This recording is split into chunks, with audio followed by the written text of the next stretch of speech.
Thank you for coming tonight. I want to wish everyone a very happy Shivaratri. Haribol. And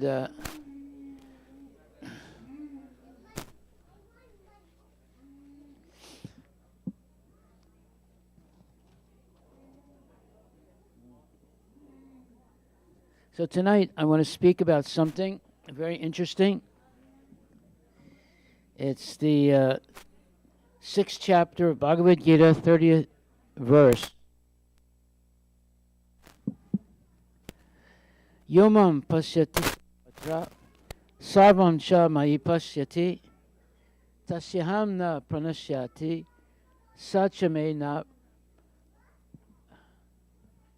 prasayati. This verse says, for one who sees me everywhere and sees everything in me, I am never lost, nor is he ever lost to me. So, in the purport, His Divine Grace, A.C. Bhaktivedanta Swami Prabhupada writes, a person in Krishna consciousness certainly sees Lord Krishna everywhere, and he sees everything in Krishna. Such a person may appear to see all separate manifestations of the material nature, but in each and every instance he is conscious of Krishna, knowing that everything is a manifestation of Krishna's energy. Nothing can exist without Krishna, and Krishna is the Lord of everything. This is the basic principle of Krishna consciousness. Krishna consciousness is the development of love of Krishna.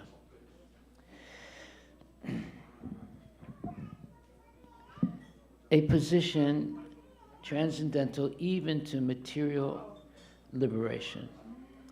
At this stage of Krishna consciousness, beyond self-realization, the devotee becomes one with Krishna in the sense that Krishna becomes everything for the devotee, and the devotee becomes full in loving Krishna. An intimate relationship between the Lord and the devotee then exists.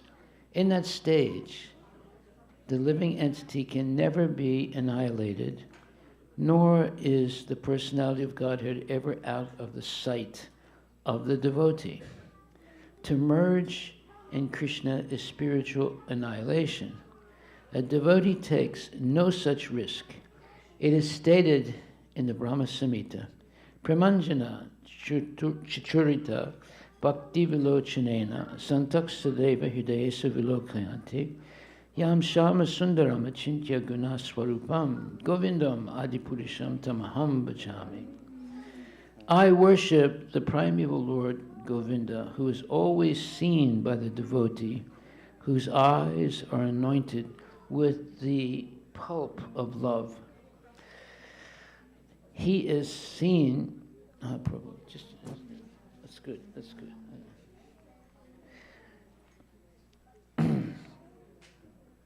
He is seen in his eternal form of Shamsundara, situated within the heart of the devotee. At this stage, Lord Krishna never disappears from the sight of the devotee, nor does the devotee ever lose sight of the Lord. In the case of a yogi who sees the Lord as Paramatma within the heart, the same applies. Such a yogi turns into a pure devotee and cannot bear to live for a moment without seeing the Lord within himself. So, we can repeat after me this verse, which is very important if you want to become Krishna conscious. For one who sees me, meaning Krishna, everywhere and sees everything in me, meaning Krishna, I am never lost, nor is he ever lost to me. So we're teaching people how to see Krishna. That's what we do here. So you have darshan of Krishna, and we have so many books explaining who Krishna is and his pastimes. And we chant Krishna's names. Hare Krishna, Krishna Krishna, Hare Hare, Hare Rama, Rama Rama, Hare. We have dioramas of Krishna's pastimes. And you can also serve Krishna. There's so many services in this temple that are available to people who want, if they want to serve the Lord, making garlands for the Lord, cleaning the Lord's paraphernalia, cooking for the Lord, and coming on Sankirtan and chanting the holy names of the Lord for the benefit of all people outside, and helping us on our during our festival times where we need sometimes 300-400 volunteers. There are many ways of engaging in devotional service here at the temple so that you come closer to Krishna and see your relationship with the Lord. The most important relationship we can have is our relationship with God or Krishna. And how do you develop a relationship? It's through service or seva. So we encourage people, especially we encourage parents to bring their children, and along with their children, the parents learn and the children learn. It's more, let's say, intimate, where the parents and the children learn together who Krishna is and how to serve Krishna and Krishna's pastimes and Krishna's unique qualities and so forth. So, without knowing your relationship with Krishna, you remain a person who will stay in the cycle of birth and death over and over again. But if we learn through the temple and through the lectures and through our books how to serve Krishna, you can go back to Godhead and solve all the problems of life. What are the problems of life? Birth, old age, disease, and death. These are the real problems of life. So we should be very concerned of how to solve these problems. Nobody likes them. They're not very, let's say, fun, growing old, getting sick, and dying. So there is a remedy for it. And it's rather easy. You simply chant Krishna's holy names. Hare Krishna, Krishna Krishna, Hare Hare. Hare Rama, Rama Rama, Hare Hare. Krishna and his holy name are non-different. Why? Because Krishna is absolute in everything. So whether you chant his name, whether you have darshan of the Lord, whether you think of the Lord, whether you pray to the Lord, whether you serve the Lord, Krishna is there in a realistic way. And when you engage in these types of activities of Krishna Katha, Krishna Seva, and so forth, Krishna becomes the most important person in your life. Why? Because by Krishna's mercy, all your problems go away and you become very peaceful and you begin to develop love. We learn to love when we learn what our relationship with Krishna is And if we act in that relationship through devotional service, then we become a real lover. Without that relationship of love and devotion for Krishna, you never really attain real love. Real love is based on sacrifice, and sacrifice for the lover. So the supreme lover is Krishna, and if we develop our loving relationship with Krishna, we learn to love, and then we will be able to share that love with other people also. So in a loving relationship, this verse that I just read explains that relationship. It says, "For one who sees Krishna everywhere and sees everything in Krishna, I am never lost, nor is he or she lost to me." And in the purport to that verse, His Divine Grace, A.C. Bhaktivedanta Swami Prabhupada writes, "A person in Krishna consciousness certainly sees Lord Krishna everywhere, and he sees everything in Krishna. Such a person may appear to see all separate manifestations of the material nature, but in each and every instance, he or she is conscious of Krishna." Okay, now the children have to be quiet. If they can't stay quiet, then you're going to have to take them outside. The children have to be quiet. A person in Krishna consciousness certainly sees Lord Krishna everywhere, and he or she sees everything in Krishna. Such a person may appear to see all separate manifestations of the material nature, but in each and every instance, he or she is conscious of Krishna, knowing that everything is a manifestation of Krishna's energy. Nothing can exist without Krishna, and Krishna is the Lord of everything.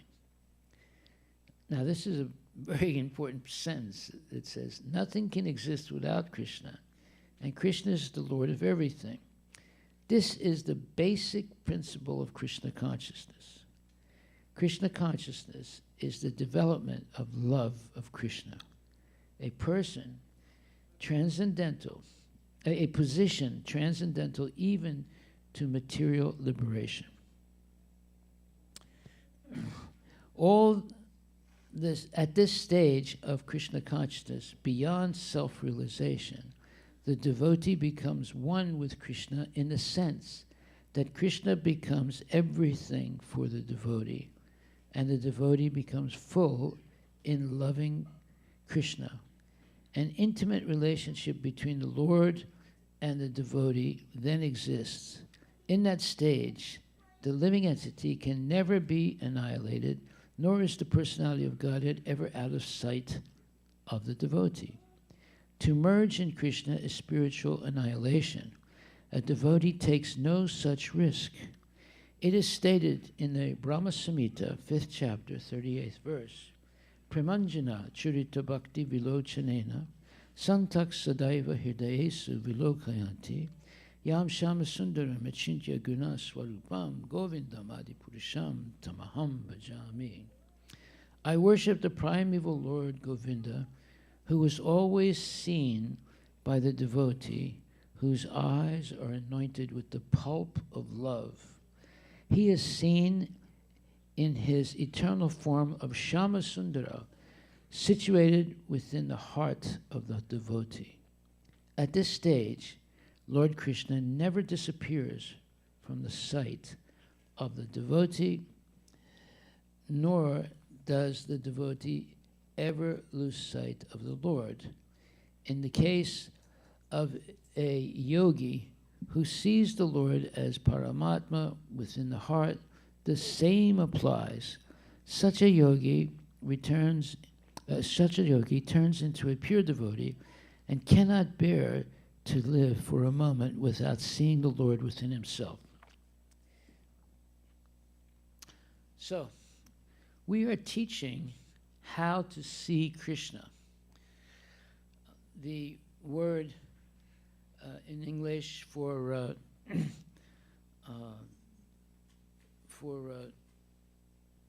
knowledge is knowledge, right? But in Sanskrit, one understands things not by seeing, but by hearing. You don't really see a person by seeing, but you can know a person by hearing them speak, and hearing other people speak about that person. So the eyes can be, let's say, tricked, but when you listen carefully to someone speak, you can really understand who they are. So the way to speak is to only talk about Krishna and his transcendental pastimes. That means that your mind is fixed on God or Krishna, and you help other people also understand who Krishna is. Krishna is the Supreme Personality of Godhead. He's in the heart of every living entity. He's the closest person to each of us. And he is the source of all knowledge, remembrance, and forgetfulness. So when a person meditates on sinful activities, in order to engage in those sinful activities, that person has to forget Krishna. So Krishna helps that person forget him. But if you want to know Krishna, then Krishna will do everything to help you to know him. So everything depends on what our desires are. If we associate with materialistic people, we'll have only materialistic desires, and in order to get those desires, Krishna will help us, but very quickly, as time goes on, we realize those material desires are not the real purpose of life. That's if you're, let's say, really paying attention to what's happening to you. If you're not, if you're in a state of, let's say, illusion, you could go through a whole lifetime ignoring your relationship with God, and at the moment of death, think of something crazy or something insignificant. Like, for example, there was this one Mexican fellow. He had an accident crossing the street, and he was dying. And he had that accident because he was drinking tequila. Right? So when the medics came, they tried to help him, but it didn't look like he was going to make it. And the last thing he said before he died was, tequila. Now, what do you think happened to him? When whatever you think of at the moment of death, that and plus what your karma is, those are the two most important things. What you think of at the moment of death and what you've done during your life. The next body you get will be dependent on it. So, if during your life, most of your time is spent trying to make money and spend money and trying to have sense gratification, and at the end of life, the last thing you think of is tequila, then you're going to have a very bad next life. You'll take birth as a very low animal or an insect. So it's very dangerous to be frivolous and not take life seriously. So the question is, what is the purpose of this body and this mind that I have, what is the purpose of life? What should I really be doing? What should I really be thinking about? What should I really emulate or try and do in life? These are the type of questions we should ask ourselves. And if we think about this seriously, we come to the conclusion that I'm in a difficult situation. I'm forced to get old, to get sick, and to die. And I don't want these things. However, I'm being forced. I'm being forced to eat, I'm being forced to sleep, I'm being forced to go to the bathroom, I'm being forced to do everything, to blink my eyes, to go to the bathroom, etc. So these forces are due to the body, and the body is controlled completely by the material nature. We're not really controlling the body. And when I say material nature, well, behind material nature is Krishna himself. So everything we do depends on Krishna, the Supreme Personality of Godhead. If we ignore Krishna, then out of ignorance, we begin to self-destruct. And we see that, very stark examples of that are homeless people that are sleeping in the street, even when it's cold. And you sort of like, you see them, they're there, but you sort of walk past them, and you just shudder, how did that person become like that, sleeping in the street, sometimes when it's very cold, right? That's because they cannot control their mind and senses. The mind and the senses are, let's say, what are they meant for? The senses are meant for gathering information, and the mind is there to, use that information for making decisions.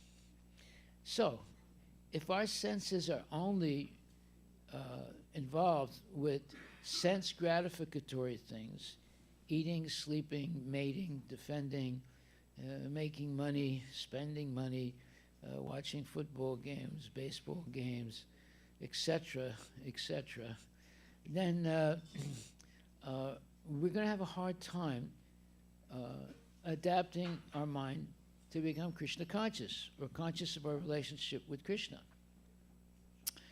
Now, when I was a kid, my great auntie, she used to take me every Sunday to church. And at home, she taught me many prayers that I had to say. There were Christian prayers, biblical prayers, but many prayers that I had to say before I could go to sleep. I had to memorize them. And she would always remind me to say my prayers. She would always make sure I went to church. She would always do everything for me to have a spiritual life. And I'm glad she did that, because I became very, very spiritually involved later on in life. And you can see right now, I'm full-time in devotional service of Radha and Krishna. So this is important. This is real education for kids. Real education is not mathematics, it's not AI, it's not this, it's not that. It's what my auntie did, teaching me as much as she could, according to how much she knew, of who God is and what my relationship with God is and how to act in that relationship. That's real knowledge. And that means there's real love, because she did it out of love for me. And I might not have realized what she was doing, or the intensity of her, desire to help me become also a lover of God. later on in life, it became more and more, let's say, understandable to me why she did it.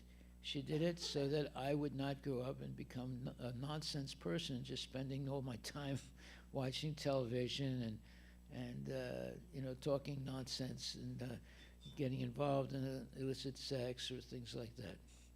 So, and then she would also pray for me many times, where I would sit down and she would sit next to me and pray and teach me prayers. So, of course, she was a Christian, and she was teaching me all these biblical things. It doesn't matter whether it's the Bible or Bhagavad Gita, as long as one is teaching the Word of God and helping others. That is a spiritual, let's say, blessing. And if you have a mother and father, or there's a saying, a family that prays together stays together. So if we become serious about praying every day and thanking Krishna for all his blessings, and believe me, there are a lot of blessings that we have. We have many more blessings than curses in our lives. And if we, let's say, appreciate the blessings that we're receiving from Krishna, and if there are difficulties, those difficulties are because we have bad association and we make bad decisions. The best decision to make is to chant Hare Krishna. The Hare Krishna mantra is the names of Krishna. Hare Krishna, Krishna Krishna, Hare Hare, Hare Rama, Rama Rama, Hare Hare. Oh, my dear Radharani. So Hare is referring to Srimati Radharani, who you see here, a very beautiful young lady that's standing next to Krishna. Oh, my dear Radharani, you are the epitome of love and devotion for Krishna. And O Krishna, the Supreme Personality Godhead, and O Rama, the reservoir of ecstatic love and devotion, please protect me so that I can always serve you. This is the meaning of the mantra. We're not praying for money, we're not praying for anything materialistic. All we're praying for is that Krishna and Radharani bless us so we can always engage in their service. If we engage in devotional service, it's guaranteed, one thing that's absolutely guaranteed, that we'll take another birth as a human being. But something more is guaranteed if we're serious enough to keep chanting, so that at the moment of death, what we think about is Krishna, we go back to Godhead. Most people at the moment of death, they're in distress. They're worrying about their 401k. They're worrying about who's going to get their assets when they die. They're worrying about this. They're worrying about that. All worries for material things. But actually, a devotee is not worried about material things at the moment of death, because they've been trained, the devotee has been trained to always keep their mind focused on Krishna and serving Krishna, and eventually developing love for Krishna, and going forward sharing that love for Krishna with others, and doing everything possible to chant the glories of the Lord for the benefit of everyone. So therefore, if we learn to do this, we become exceptional people, and many others become benefited by it. The most important education is to learn our relationship with Krishna and how to act in that relationship. That's the best education. And how do you act in relation to God or Krishna, it's through service or seva. So therefore, there are many opportunities for seva for Krishna in this temple. And you can also serve Krishna in your own house. And we teach you here how to offer your food to Krishna before you eat, and how Krishna will offer it back to you as his prasad or prasadam, sanctified food, and how your body and mind become sanctified by eating prasadam. We are what we eat. So if we eat dead things like fish and beef and things like that, well, we will develop a very somber, dark consciousness. But if we eat Maha and food that's been prepared, vegetarian food that's been prepared with love and devotion for Krishna and offered to the Lord with love and devotion, and then offered back by the Lord for us to be blessed by prasad or prasadam, then our life becomes purified. The whole goal of praying, of eating prasadam only, of hearing lectures about Krishna, of going on Harinam Sankirtan, chanting the holy names of the Lord in public, the whole purpose of it is to develop love for Krishna and then share that love with others. That's the greatest gift you can give your family, your children, your friends, and the public in general. It's the greatest gift you can give to someone. And if you take it seriously, you'll see that life becomes very easy because Krishna will help you. Krishna is in your heart as Paramatma. He knows everything we're desiring. He knows what our problems are. He knows how to solve those problems. And if we pray to Krishna not for material benefits, but pray to Krishna to please help us have the knowledge by which we can always remember him and be a lover of him, and then he'll do that. In other words, we're not asking for anything material then. We're asking for love and devotion. And love and devotion are the two most important things that we can attain in life. The love and devotion, of course, is devotion for Krishna, is much more, much more important than money and sense gratification. So on one side you have money and sense gratification, and on the other side you have love and devotion. There's no comparison. Love and devotion is much more significant than money and sense gratification. In any case, money will come if you work honestly, and you can satisfy your senses by eating prasadam. So therefore now you're having a spiritual life, and at the same time having purification of your mind and senses by eating prasadam and associating with genuine devotees. So tell me who your friends are, I will tell you who you are. The number one thing we should do in life is associate with real devotees who actually follow the rules and regulations of spiritual life. Then if we do that, we will naturally do all the good things that they do, such as chanting Hare Krishna, Krishna, Krishna Krishna, Hare Hare, Hare Rama, Rama Rama, Hare Hare. And of course the meaning of the mantra is, O dear Radharani, O dear Krishna, O Rama, the most merciful, please protect me so that I can always chant your holy names and engage in your service. So this is the ultimate goal we should have in our life. All other things will be achieved, all other things that are necessary for our life will be achieved by chanting the Hare Krishna Maha Mantra, because by chanting the Maha Mantra, we get the help of Krishna to achieve our goals. And if our goals are to go back to Godhead,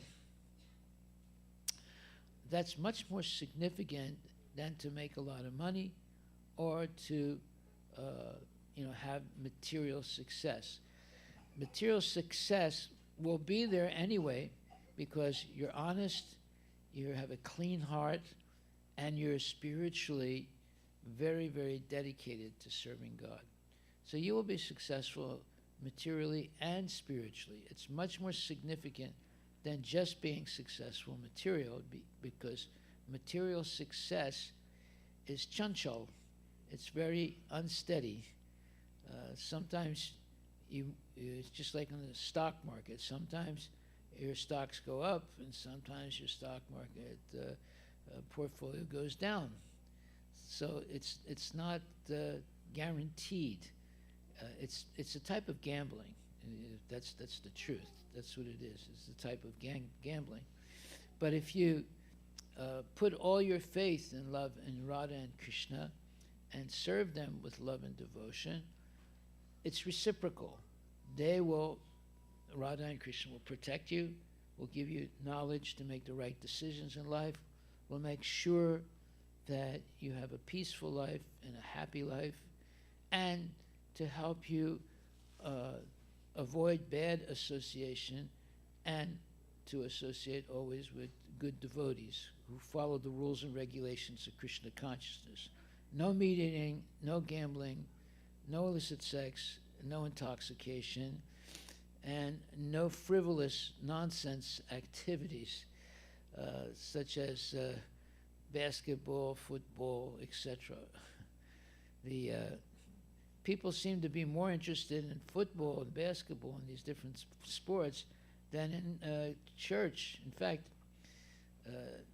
in the newspaper it says that Seattle and Washington State is the most non-interested in spirituality, that 67% of people in Washington State are not interested at all in spiritual life.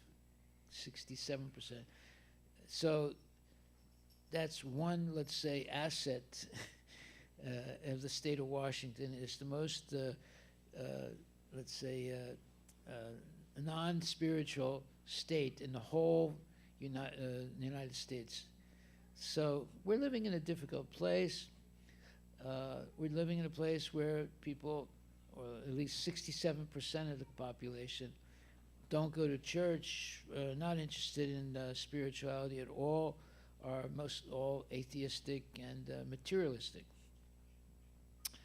Therefore, it's important to know how that happened. It happened by education. They were, well, we say education, but it's not education. It's indoctrination in atheism. And that indoctrination of atheism is very, very rampant in the schools and in the curriculums in the schools and in the general, let's say, culture of the state, where it's like, more people are more interested in reading about politics and reading about this thing and reading about that, but avoiding anything that is spiritual. Like sometimes when we're out chanting and dancing and ecstasy and trying to help people understand something about Krishna consciousness, we were asked a question. They say, well, is this something spiritual? And we say, yes. They say, oh, I don't want to hear it. I'm not interested in anything spiritual. So this is the dilemma of this culture today, where, in fact, there was this young lady and her friends from school that came to the temple. So when they came, one of the girls refused to walk inside. And the other girl said, well, why don't you come inside? He said, look, I don't believe in God. I'm not going to walk into the temple with you. I'll wait for you. Go in there, do whatever you're going to do, and then come back. And she was only about 17, 18 years old. But let's say, I wouldn't say it's hatred, but it was this disdain that she wouldn't even walk into the temple of God. She didn't want to have anything to do with it. Now, this is not a rare phenomenon today. This is happening a lot. That's why 67% of the population of Washington State are not interested in religion at all. They avoid it. It's not part of their life. So Washington State is the most, let's say, non-religious state in the United States. They have that distinction here. So we should try and help people understand who Krishna is. Now, I can understand why there are problems because, for example, in Christianity, Christians say you only live once. And when you die, you're going to be judged. And you'll be judged by either going to heaven or going to hell. And if you go to hell, there's no way of getting out of it, or you'll be dead, one or the other. Now, those statements are actually not true. You don't live once. That's a false statement. We have an eternal soul. Our soul can never die. So right away, the Christian doctrine is false about the most important thing, the nature of our soul. And because our soul is eternal and it can never really die, only the body dies, that means that it's possible to have reincarnation. And through reincarnation, you can get another chance to develop spirituality. Now, if you ignore it completely, then you'll take birth in the animal world or the insect world, and it'll take a long time to come back to the human form of life where you have another chance. Right? So the Christian doctrine that you only live once, and if you're going to be judged at the moment of death, and you're going to go either to heaven or hell. If you go to hell, you can never get out of hell. That's all false. It's not true. And there's a story behind it, how it actually happened, that Christianity developed these false ideas. I'll explain that at another time. But the point is, we have an eternal soul, and there is such a thing as reincarnation. Now, you can reincarnate, but if you've had a bad life, you can reincarnate as an animal or an insect. But if you had, let's say, a so-so life, not too bad, not too good, you might get another human body and another chance, because it's only in the human body that you can liberate yourself from the cycle of birth and death. So if you say, as the Christians say, that you only live once, and then when you die, you're going to be judged, and if you don't go to heaven, you go to hell forever, that means God is a mean person. But in Vedic Dharma, we understand that you have an eternal soul, and when you die, you don't really die. Your soul is still there, only the body died. And the next body you get depends on your karma and what you were thinking about at the moment of death. And if you were thinking, let's say you were thinking of Krishna at the moment of death, then you get a spiritual body and you go back to Vaikuntha, the spiritual world. And if you're thinking about your 401k, but you're not really, you didn't really do a lot of bad things in your life, then you might get another human body. But if you were just thinking about nonsense things and doing nonsense things your whole life, then you get an animal body or an insect body.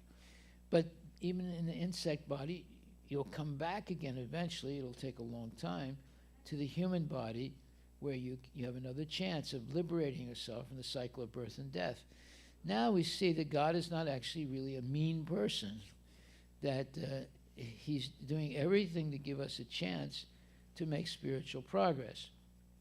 If we ignore those chances, still we're not damned forever, because we have an eternal soul. Now, because we do have an eternal soul, it's possible to eternally keep making the same mistakes over and over again and being stuck in the cycle of birth and death.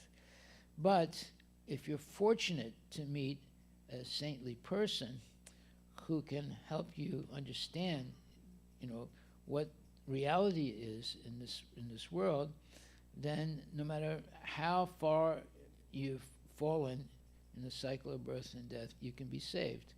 So that means that even if you're in hell, you have people like Narada Muni and other saints that come to hell and will help you get out and go back to Godhead. So Krishna consciousness is a very positive philosophy, a very positive way of living, and it's the truth. Christianity has some good things in it, but it also has some very, let's say, false things in it, and it's the same thing in Judaism and Islam.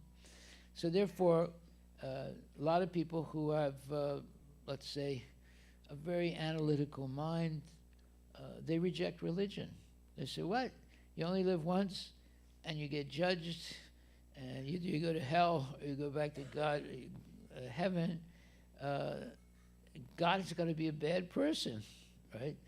And if you go to hell, there's no way of getting out of hell. That's the Christian, and Muslim and Judeo philosophy. So the conclusion that you come to is God's got to be a really bad person to be like that. You say God is very merciful, but he's going to damn you forever without any chance of getting out of hell. That doesn't sound very good. But Krishna consciousness tells the truth, that you have an eternal soul, so you can never really die. It's only the body that dies, and the body is the temporary covering of the soul. And the soul is eternal, so if you keep making the same mistakes over and over again, you can suffer eternally, or you can have an epiphany, an awakening, and take to Krishna consciousness, and take to a religious life, and be liberated from the cycle of birth and death. So now you see that God is actually a very friendly person. He's not antagonistic. He's not a bully.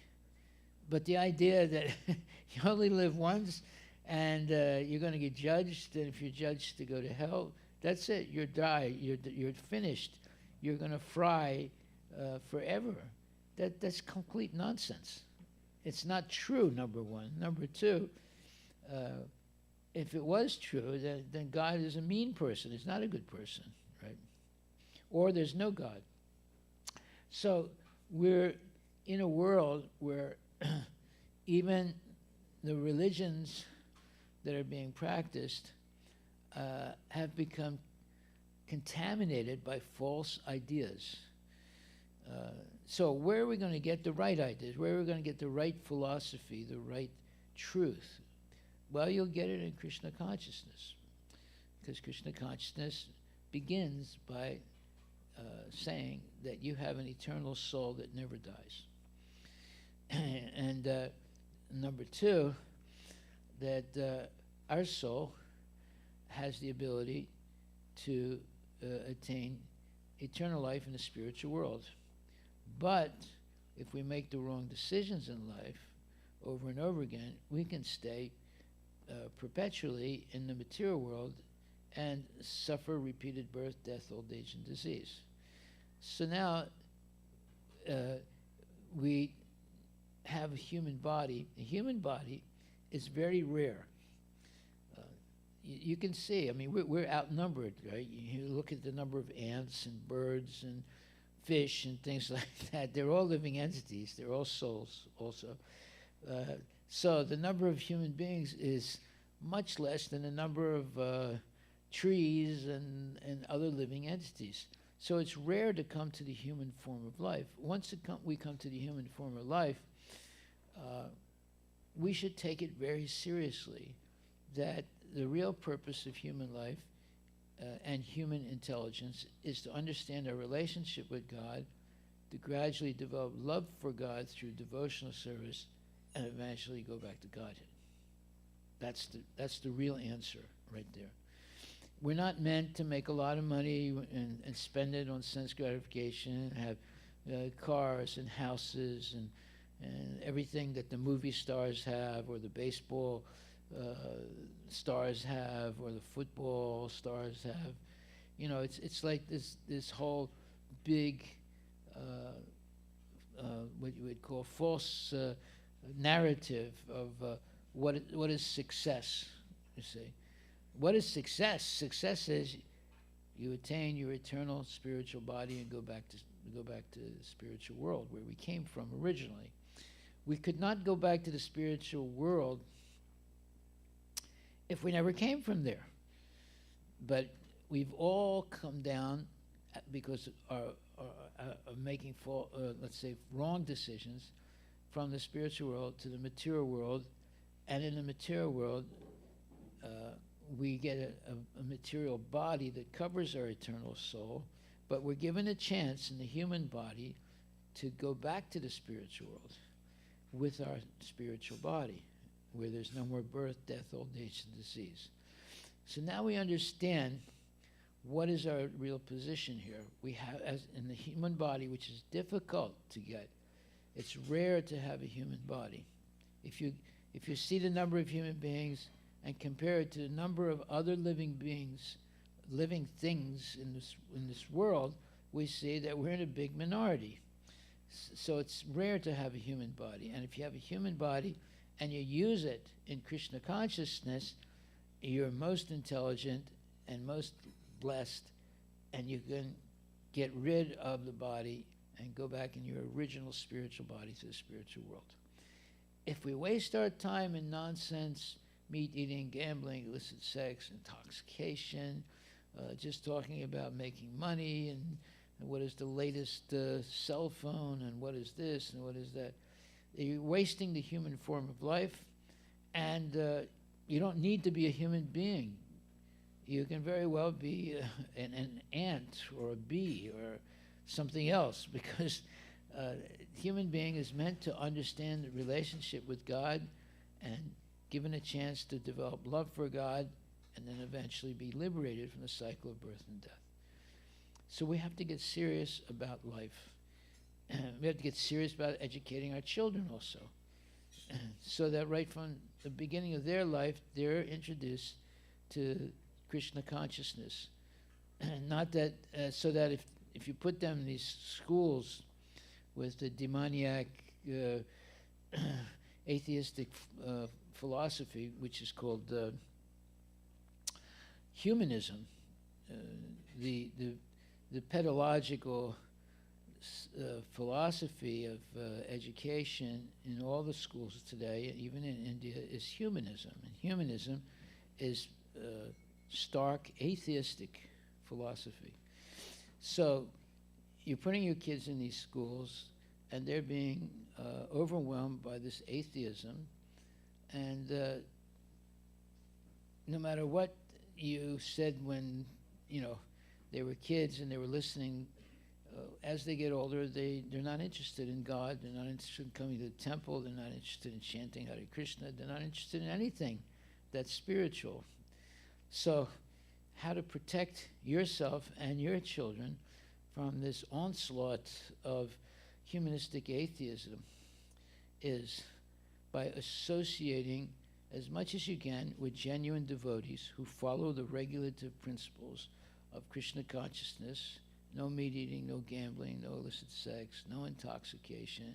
Always chant Hare Krishna, eat only prasadam, Maha prasadam, and always hear lectures by genuine devotees, and always engage in Harinam Sankirtan, and so forth. So when you associate with the right people, then you live a life that is spiritual. And spiritual life makes everything easier. And material life is always plagued by problems. So if you want problems, avoid spiritual life. You want to have an easy life, a clean life with good people around you. Seek out the association of genuine devotees. Association with genuine devotees is the panacea, the all-encompassing healing, let's say, healing vehicle by which you can have a very happy life. So happiness in Krishna consciousness is based on chanting Hare Krishna, eating only prasadam, regularly hearing classes by genuine devotees, going on Harinam Sankirtan, and doing seva in the temple, and having nice darshan of the deities. And in this way, you have a spiritual life.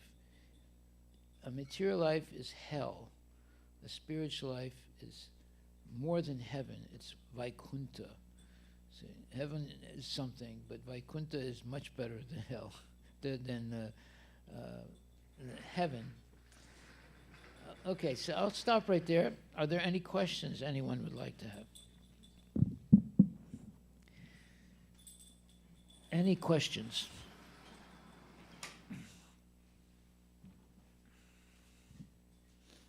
Jai Shri Radha Nilamadhava ki jai.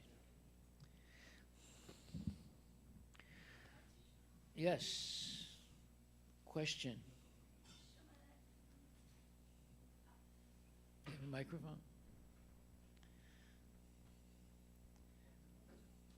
Does it work? Okay, just say it. Go ahead.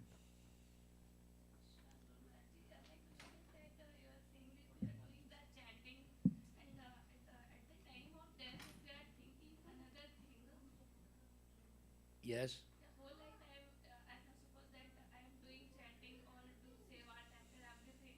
But at the time of death, if I am thinking about my son or any material thing, then again I will die and again I will come back in this circle. Yes.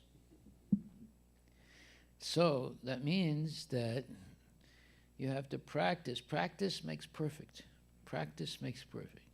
You have to practice every day thinking about Krishna. In fact, the best way to do that is to give your kid the name Krishna. That way you're saying Krishna a lot. And your daughter Radharani, right? But if you call your kid Joe, you're not going to get any benefit there. If you remember Joe at the end of your life, you go to hell. But that's why traditionally in India, kids were always given spiritual names, and usually those names were names like Krishna or Baladeva or Shiva or something, names like that. And the girls were given nice names like Radharani or Lakshmi Devi. You see, this is a science. The Vedic knowledge is scientific. So if you name your child Krishna, you're going to be saying Krishna the rest of your life, right? In fact, there's a story of a person who was a devotee up to around 16 years old, and then he saw a pornographic movie, and from that point on, he became, sexually, let's say, addicted, and spent the rest of his life in sense gratification. But because he was up to 16 a devotee, he named his last son Narayana. So as he came closer and closer to death, one day he was with his son, and he had like a heart attack, and the last thing he said was Narayana. He's trying to call his son to help him, and he died. So at that point, the Yamadutas came, the persons that work for Yamaraj, to take him to hell. But at the same time, the Krishna Dutas came, and they did not let the Yamadutas take him to hell. And he said, wait a minute, this guy belongs to us. Look at his rap sheet. You know, he's committed so many sins, you know. They put their arm up like this, like, you know, the whole rap sheet of sins. And he said, no, he said the name of Narayana at the moment of death. They said, that was his son. He wasn't calling Narayana, the Supreme Personality of God. He gave his son that name, and he was calling his son. He said, it doesn't matter. He said the word Narayana at the moment of death. The name of Narayana is absolute. So, the Yamadutas, they went back to Yamaraj and they said, look, we just had this really very surprising experience. This man who was dying, the last thing he said was Narayana, but he was calling his son. But then the Vishnu Dutas came and they said that he's coming back with us. He's been purified because the last thing he said was Narayana, but he didn't mean Narayana, who, you know, the God. He meant Narayana, his son. And Yamaraj said, well, they're right. Because he said the name Narayana at the moment of death, regardless whether it's the name of his son or anything else, he became purified. So this was why the Vedic culture is scientific. Previously, kids would be named after the gods, Narayana, Vishnu, etc. And the parents would be calling their kids, Narayana, come here, Vishnu, come here, Shivaji, come here, like that. So, now they say, you know, Joe, Ed, Bill, you know. So that's not going to give you any real benefit saying those names. So the scientific culture of Vedic culture is very important, and it has to be kept alive. And it's for the benefit of everyone. What benefit is it? Because by naming your children spiritual names, you'll be saying those names of God all the time. And that means that you're, throughout your life, you're saying Narayana, Vishnu, Radharani, and so forth.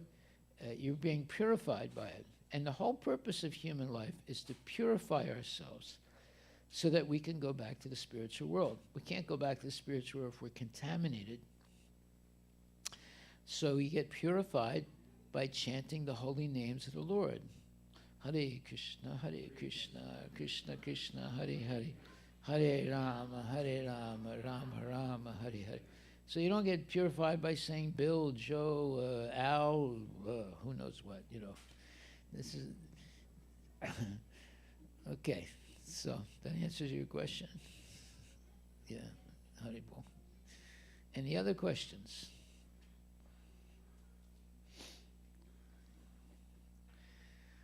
So if you named your kid Joe or Ed or Bill, change it right away. Yes. Maharaj, you said you can only liberate from a human form or in a human body. If you are in a, I mean, if you take birth in a heavenly planet, like all the devatas, you cannot liberate from them from that stage of your life, Maharaj. It's only in a human. No, you can. You can.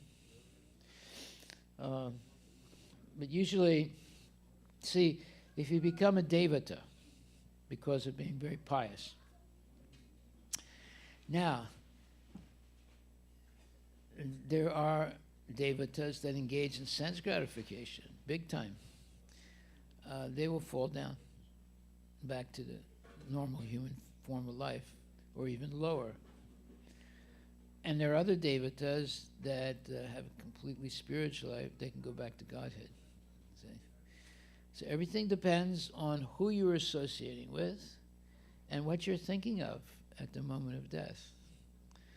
So therefore, it's very important that now you have a human body.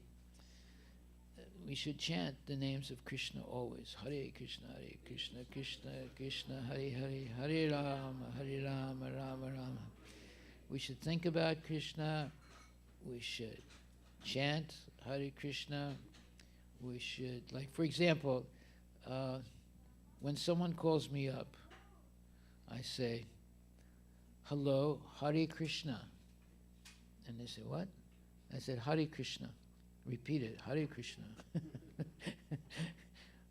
So, at our food truck, every time our devotees give a plate of food from our food truck, free food, of course, they say, Hare Krishna, take it, please. So what's happened now is people catch on to this.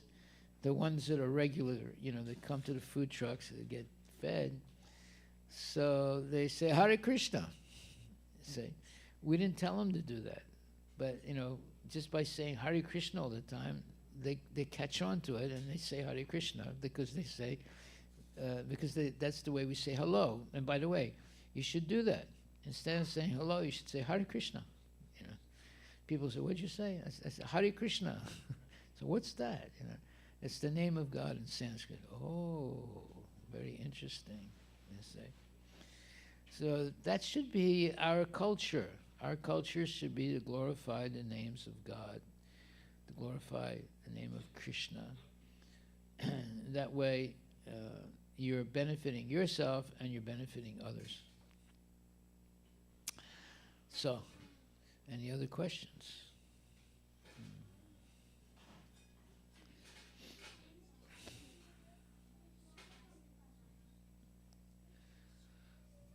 Any other questions? Okay, so anyway, it's Shivaratri. We're going to celebrate it tomorrow, is that it? Oh, we did it today. Okay. Oh, you can do it tomorrow also. Okay, good. Okay, well, thank you very much. All glories to Srila Prabhupada ki jai. Jai. If you have any other questions you want to ask me, I'm going to sit in the library for maybe half an hour or more. You can come and ask your questions there too. Haribol.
మీరు కూడా వస్తే బాగుంటుంది.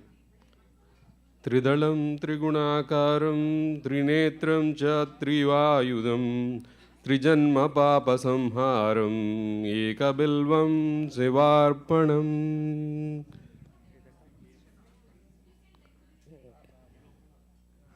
రండి వచ్చేసండి.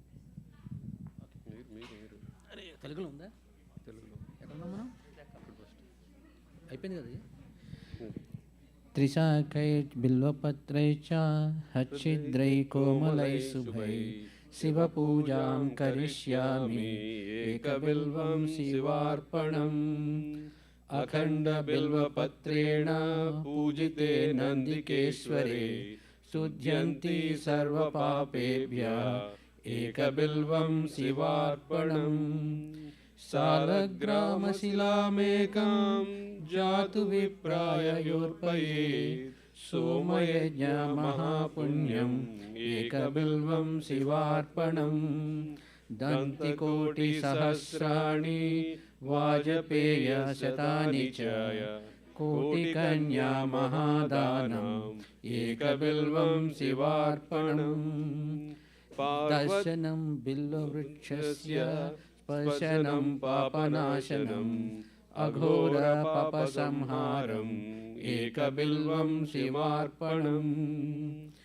మూలతో బ్రహ్మరూపాయ మధ్యతో విష్ణురూపిణే అగ్రత శివరూపాయ ఏకబిల్వం శివార్పణం.